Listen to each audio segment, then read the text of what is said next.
وې کومه طریقه سره استعمال کې جستر حفاظت وشي یو خدا باندې چې ته مخره دارا ولا چې زمونږ د الله امر دی چې قل للمؤمنین یغضوا من ابصارهم چې تاسو د خپل نظرونه کته کوي توجه دی خو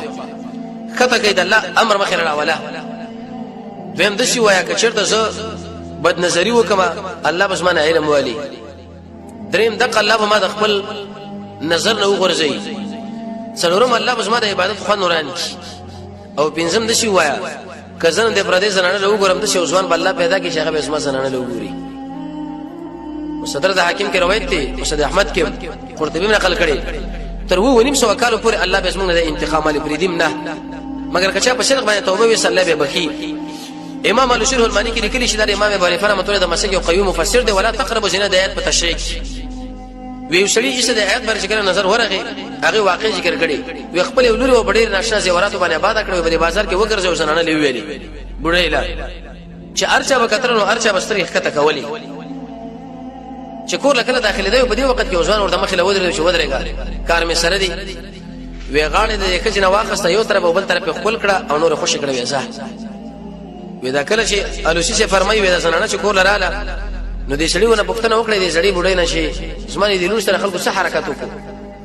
وی چې ارچا بل در د خپل نظر حقته ساتل سیوالي او ځوان چې هغه غاړه واخسته یو طرف او بل طرف خپل کړه سترګې وټ کې لاړې قسم په الله زه چې کله بالغ شوم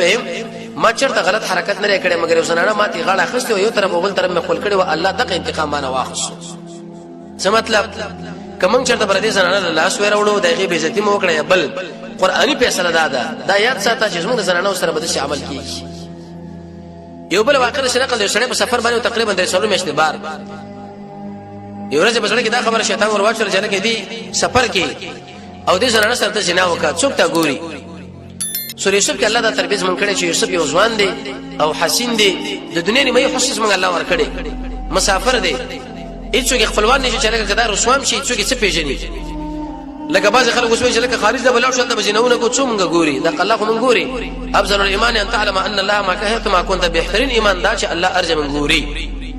او زنانه مر طلب کړي او زنانه د بادشاہ زنانه دا او کوټم بندره هیڅوک شته نه سوا د الله نه او غلام د څه ورته وي دا وش وې دروازه مې ټک ټک کړنو ایسه بلړه کې دا خبر رااله چې الله مې راګیر نه کی و تختیدم وې شکر سرور پنځمه شهر سره کورلا خپل وړونه په پښتنه وکړه د ژوند باره کې چې صورت حال وي بس که ژوند تیر شو دا به څه خبره تیر شي څنګه وې شپو د شپونه په عمر وخت کې په پلانې شپې یو سړی ما دروازه ټک ټک کړو چې کله بار وروته مې څوک نو دې سړی معلومه کړو چې ال تماچر د غلط حرکت کړي وې دلته ګور سړی تیارو بس دا خبره مخه راوړه د زموږ د لپاره زموږ سوز لپاره خبر پرېز دی به به شي د غلط نظر